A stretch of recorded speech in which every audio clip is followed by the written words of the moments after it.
Hi dear friends, तो देरी ना करते हुए शुरू करते हैं हम आज के इस एपिसोड को। और स्टार्टिंग में ही हम देखते हैं कि हमारी हान स्यूरिंग अपनी जीत पर बहुत ज़्यादा खुश हो रही होती है कि वो हमारे हीरो के कपड़ों पर आग लगा चुकी है और जल्द से जल्द ये सिग्नल मिलने वाला है कि उसने लीडर को कैच कर लिया है। मगर हमारे हीरो उसे देखकर यही सोच रहे होते हैं कि ये कितनी बड़ी बेवकूफ़ है। सच में ये वो चीज़ जिसको हैंडल नहीं कर सकती, ऐसे काम में ये हाथ डालती ही क्यों है।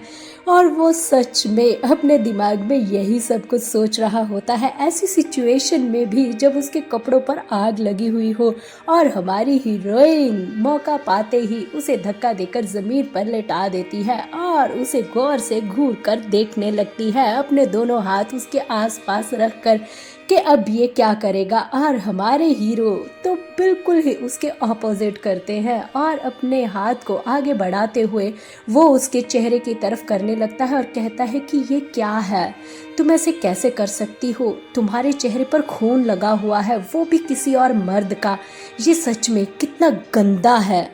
हीरो की ये बात काफ़ी हैरान करती है हान स्यूरिंग को और वो उसे घूर कर देखने लगती है और कहती है कि क्या तुम ये आग नहीं बुझाओगे। और तभी हमारे हीरो अपने कपड़ों की ओर देखने लगते हैं और कहते हैं कि अच्छा, तो तुम इसकी बात कर रही हो। और फिर उसके शातिर दिमाग में जैसे कुछ और ही चल रहा हो और वो बिना पलक झपकाए हमारी हीरोइन को अगले ही दांव में, जो कि अभी अभी उसके ऊपर थी, उसे पकड़कर सीधा नीचे लेटा देता है और उसके ऊपर आकर कहता है कि अच्छा, तो तुम इन कपड़ों की और आग की बात कर रही हो, मगर मुझे तो लगा कि हान स्यूरिंग चाहती है कि मुझे इस ठंडी ठंडी बर्फ में थोड़ी सी गर्माइश मिल जाए और तुमने इसलिए ये आग लगाई है। ये बात बोलते हुए वो उसके गले को बहुत जोर से दबाने लगते हैं। तब हमारी हीरोइन को एहसास होता है कि उसने कितनी बड़ी गलती और बेवकूफ़ी की है, क्योंकि उसे हमारे हीरो के साथ पंगा नहीं लेना चाहिए था।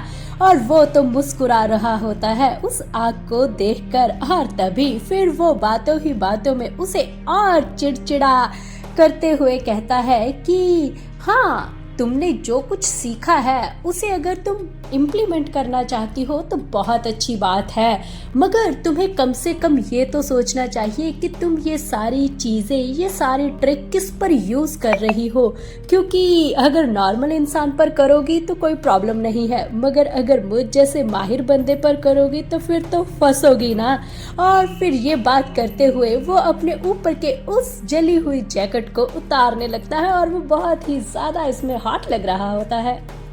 और फिर वो उसे कहता है कि अगर मैं तुम्हारा इस वक्त दुश्मन होता तो तुमने जो मेरे साथ किया है ना, ये सारा पलटवार मैं तुम पर करता और तुम्हारी धज्जियां उड़ा देता, तुम्हारा कुछ बचता भी नहीं, समझी तुम।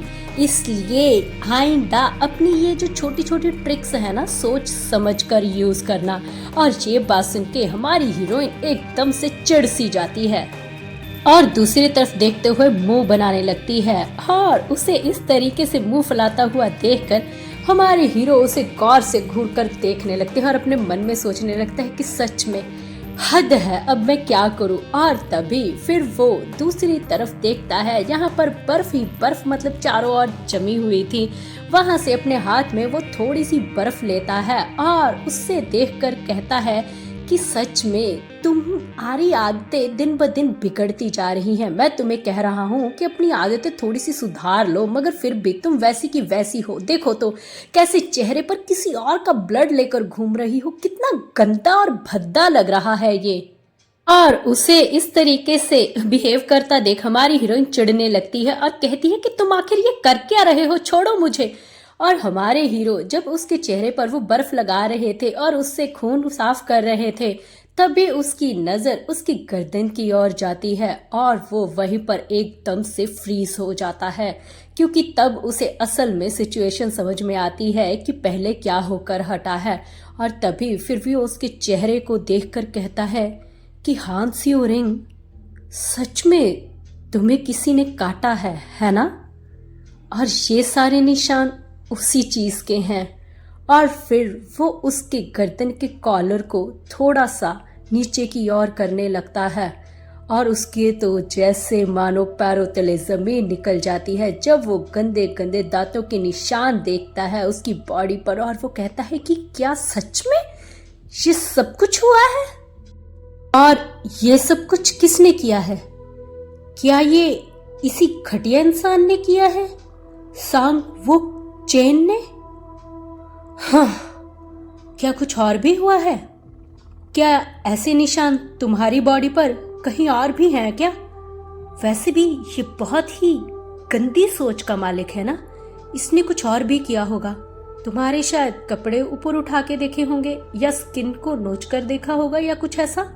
बताओ मुझे, और क्या हुआ था?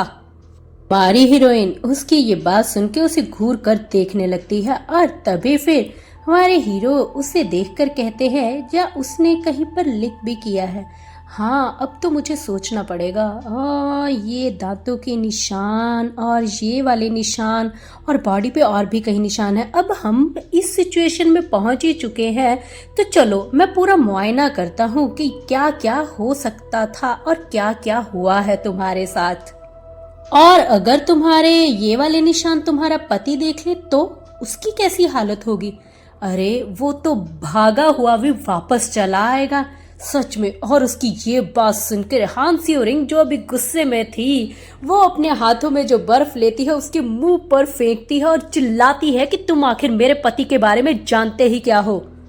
और ये बात वो बहुत गुस्से से बोलकर वहां पर बिना पलटे उसे देखे सीधा निकलने लगती है आगे की ओर, क्योंकि अब उसे समझ में आ जाता है कि ये उसका मौका है यहाँ से भाग जाने का, वरना फिर से कुछ न कुछ और गड़बड़ हो जाएगी। और तभी तो वो बिना वक्त गवाए वहां से निकलने लगती है, और हमारे हीरो जो कि अभी आराम से हमारी हान सियोरिंग को ताने दे रहे थे, वो देखते हैं कि अभी अभी हान सियोरिंग उस पर पलटवार करके उसकी आंखों को बंद करके वहां से भाग चुकी है। और तभी फिर वो होश में आते हुए खुद को संभालता है और उठते ही सीधा पीछा करने लगता है हमारी हान सियोरिंग का।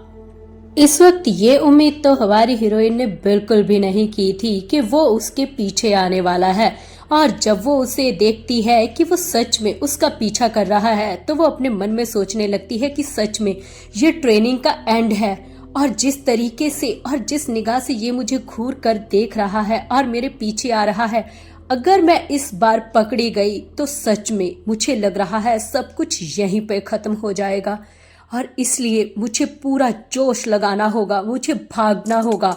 और वो पूरी जान लगा देती है हमारे हीरो से दूर जाने के लिए, मगर हमारे हीरो तो इंस्ट्रक्टर हैं, उसकी जितनी भी कोशिश हो वो उससे दूर कैसे जा सकती है। और वो दूर से चिल्लाने लगता है, हान सियोरिंग सामने देखो, होश में आओ, जरा सामने देखो।